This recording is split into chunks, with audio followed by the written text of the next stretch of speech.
प्रिय विद्यार्थियों, मैं doctor Sohanlal, associate professor Hindi, government girls college Tigri मथा में जो विद्यार्थियों, इससे पूर्व के वीडियो में हमने वैदिक संस्कृत प्राचीन भारतीय आर्य भाषाओं के अंतर्गत अध्ययन किया था। आज उसी कड़ी में वैदिक संस्कृत का परिचय और भाषागत विशेषताएं, चूंकि आपके टिप्पणी पर प्रश्न और निबंधात्मक प्रश्न में भी पूछा जाता है, तो उस समय आपको उत्तर थोड़ा विस्तृत रूप में देना पड़ता है। तो इस विस्तृत उत्तर के लिए मैंने आपको कुछ बिंदु और उसका विस्तार भी दिया है, तो आप इसको ध्यान से देखें और याद करें। वैदिक संस्कृत, इसके 3 भाग हैं, क्योंकि अपन पूर्व में भी पढ़ चुके हैं: संहिता, ब्राह्मण और उपनिषद। संहिता में ऋक, यजु, साम और अथर्व संहिता आते हैं। यानी कि संहिता, इसमें आपकी ऋक से ऋग्वेद, यजु से यजुर्वेद, साम से सामवेद और अथर्व से अथर्ववेद। तो ये संहिता, इनका नाम है ऋक, यजु, साम और अथर्व संहिता। यजु संहिता ये कृष्ण और शुक्ल यजुर्वेद पर आधारित है। ध्यान दें, यजु संहिता में 2 रूप है, कृष्ण और शुक्ल। यजुर्वेद पर आधारित है। इसमें यज्ञ संबंधी मंत्र पद्य में है और कृष्ण यजुर्वेद में गद्य है। इसमें पद्य के साथ में गद्य भी है। यानी कि जो शुक्ल यजुर्वेद है उसमें यज्ञ संबंधी मंत्र वो पद्य में है और कृष्ण यजुर्वेद में पद्य के साथ में आपके गद्य भी है।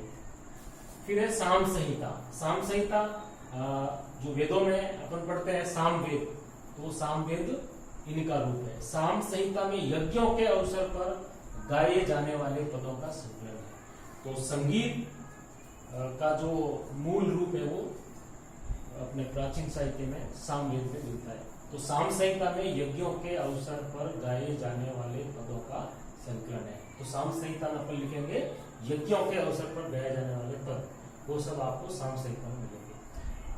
फिर है अथर्व संहिता। अथर्व संहिता में वैद्यक, टोना टोट का, मंत्र तंत्र आदि का परिचय मिलता है।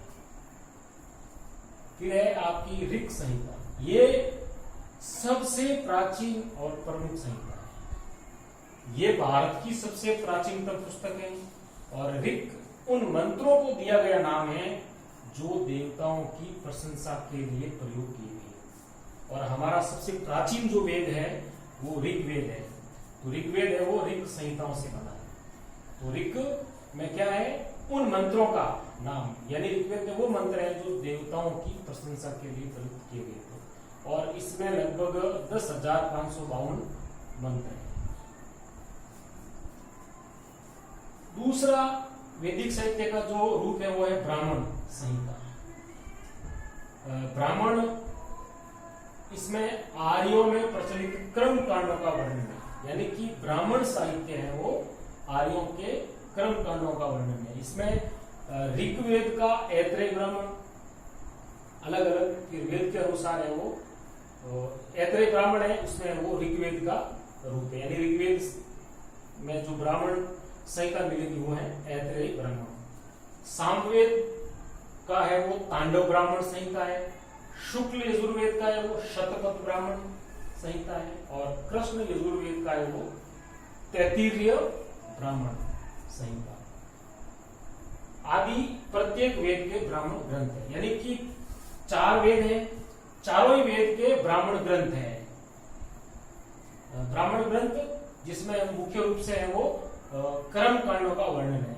तो ऋग्वेद का जो ब्राह्मण संहिता है वो है ऐत्रेय ब्राह्मण और सामवेद का याद रखना आपको तांडव ब्राह्मण, शुक्ल यजुर्वेद का शतपथ और कृष्ण यजुर्वेद का तैत्तिरीय ब्राह्मण आदि प्रमुख है। फिर आपका तीसरा है वैदिक साहित्य का भाग है वो उपनिषद। उपनिषद क्या है? इसमें आर्यों का अध्यात्म एवं परमार्थ चिंतन है। तो ये महत्वपूर्ण है। उपनिषदों में आर्यों का अध्यात्म और परमार्थ से संबंधित चिंतन है। वैदिक संस्कृत को छांदस भी कहा जाता है, ये भी आप ध्यान रखें, कभी कभी ऐसा प्रश्न भी आता है छांदस क्या है। तो वैदिक संस्कृत को छांदस भी कहा जाता है और वैदिक संस्कृत ही हमारी आज की हिंदी का मूल आधार है। जो आज अपन हिंदी की वर्णमाला के स्वर और व्यंजन है, इन सभी का जो मूल आधार है वो सबसे पहले वैदिक संस्कृत में ही मिलता है। तो सबसे पहले अपन उनकी ध्वन्यात्मक भाषा से संबंधित विशेषताओं के बारे में देख लेते हैं। वैदिक स्वर है वो स्वर और व्यंजन इन दो वर्गों में है।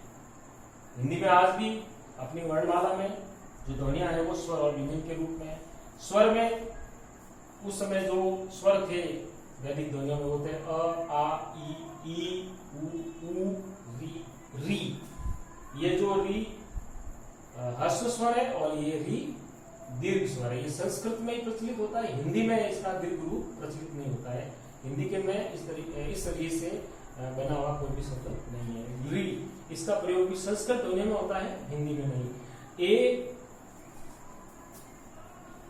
ऐ, औ, ओ एवं शुद्ध अनुस्वार मध्य व्यंजन ये आपके सभी है वो इसमें स्वर में आ जाते हैं। तो अ, आ, ई, उ, री, ए, ऐ, औ, ओ एवं शुद्ध अनुस्वार। अनुस्वार मतलब शब्द के ऊपर जो अपन बिंदी लगाते हैं।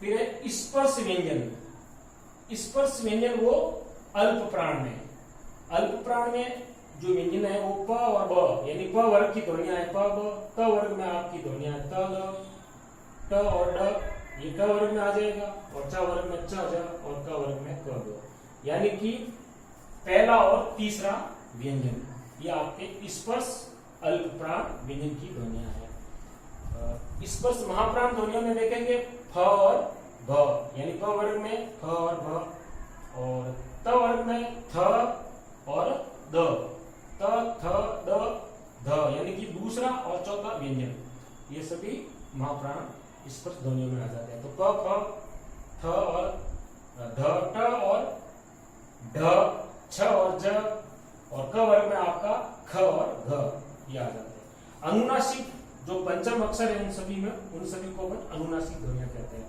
जैसे प वर्ग का अंतिम अक्षर है म, त वर्ग का न, और च वर्ग का ण, ट वर्ग का न, और च वर्ग का य, और क वर्ग का ङ, ये सभी ध्वनियां है वो अनुनासिक। पार्श्विक अल्प प्राण। पार्श्विक अल्प प्राण में ल, हलन और ल, और पार्श्विक महाप्राण में ल, ह दोनों हलन। उत्क्षिप्त ध्वनि है वो र। उत्क्षिप्त का मतलब होता है जीभ है, बोलते हैं तो ऊपर चली जाती है, उछलती है मुंह के अंदर। उत्क्षिप्त र, जो अपन र का उच्चारण करेंगे अपनी जीभ है वो मुर्दा के ऊपर चली जाएगी। फिर है संघर्षी। संघर्षी में मतलब होता है कि उष्ण हो जाती है, अंदर है वो ध्वनियों में संघर्ष के कारण हवा गर्म सी हो जाती है, तो उष्ण व्यंजन भी कहते हैं इनको। तो ये आपके स, श और स। इस स का उच्चारण है जहां से अपन त करते हैं, और इस स का उच्चारण जहां से अपन ट का उच्चारण करते हैं, और इस स का उच्चारण जहां से अपन च का करते हैं। और ये विसर्ग है और ये ह है, तो विसर्ग और ह की ध्वनि भी संघर्षी है। इसमें अर्धस्वर। अर्धस्वर उ, व, ई, य। तो उ है, उस स्वर का जो रूप है वो व, तो व है वो व्यंजन भी है, और इसके अलावा व ध्वनि है वो अर्धस्वर भी है। उसी प्रकार य है वो ई, जहां से अपन ई का उच्चारण करते हैं वहां से य का भी होता है, तो ई, य। तो य है वो अर्धस्वर है, व्यंजन भी है और अर्धस्वर है, तो य और व। आई और औ, इनका उच्चारण आई और औ होता था, ये आप ध्यान रखें। आई और औ जो अपन आज हिंदी में बोल रहे हैं, इसका उच्चारण वैदिक संस्कृत में आई औ होता था।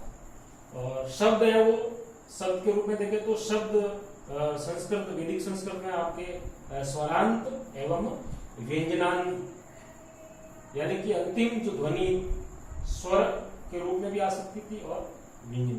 व्यंजन का मतलब, व्यंजनांत का मतलब है कि अंतिम जो अक्षर होगा वो हलंत के रूप में आएगा, ये, और स्वरांत में पीछे की पूरी ध्वनि स्वर की आएगी। तो इस प्रकार शब्द है वो स्वरांत और व्यंजनांत दो प्रकार के थे।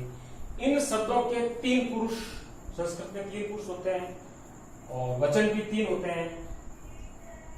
हिंदी में एक वचन बहुवचन, संस्कृत में आपके एक वचन द्विवचन और बहुवचन होता है। और 8 कारक जो आज हिंदी में है वो वैदिक संस्कृत में भी थे।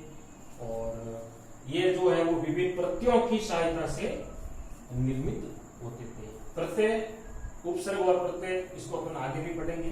प्रत्यय जो शब्दों के पीछे लगते हैं। तो इस प्रकार इन शब्दों के 3 पुरुष, 3 वचन और 8 कारक होते थे। ये सभी है वो विभिन्न प्रत्ययों की सहायता से निर्मित होते थे। तो इस प्रकार आज अपने वैदिक संस्कृत का परिचय जो 3 भागों में है उनका परिचय, उसके बाद में की भाषागत और ध्वनिगत विशेषताएं पढ़ी। इसको आप पुनः एक बार क्लिक करके याद करें। धन्यवाद।